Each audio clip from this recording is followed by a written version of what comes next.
Drama-drama juga. Kita nak kenal juga dengan owner Boy Klaten ni. Abang Boy. Okay. Nama sebenar? Nama sebenar Nick Muhammad Afiq lah. Okey, Abang Nick. Abang Nick. Nick boleh, Afiq boleh, Boy boleh. Boy boleh. Okey. Kedai ni dah berapa lama? Kedai ni actually daripada 2014 lagi lah. 2014. So memang special dekat two stroke ke macam mana? Memang kita kat sini boleh je buat semua motor. RS, apa Y, apa semua, 4 stroke, 2 stroke. Tapi kebanyakannya dia orang datang hantar 125 dengan RZ, dapat R. Tiga ni lah selalu hantar. Dulu dinamik ada lah sekejap. Lepas tu sekarang player dinamik dah slow kan. Okay.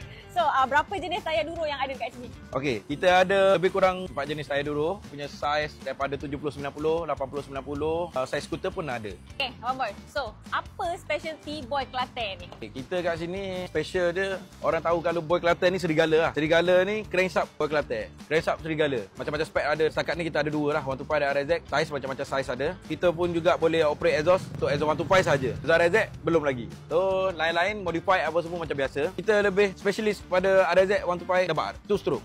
Okay. So, pesanan dekat orang luar sana yang nak cari tayar duro dekat Boy Klaten. Mana nak cari ni? Okey, tayar duro kita ada bermacam-macam saiz. Okey, daripada saiz 17, skuter 14, 15 pun ada. So, boleh datang kat sini dekat Datuk Arus saja. DJ Taman Medan. Boleh waste Boy Klaten Motorwork Taman Medan. Terus sampai depan kedai. Okay? Alright. Ngam.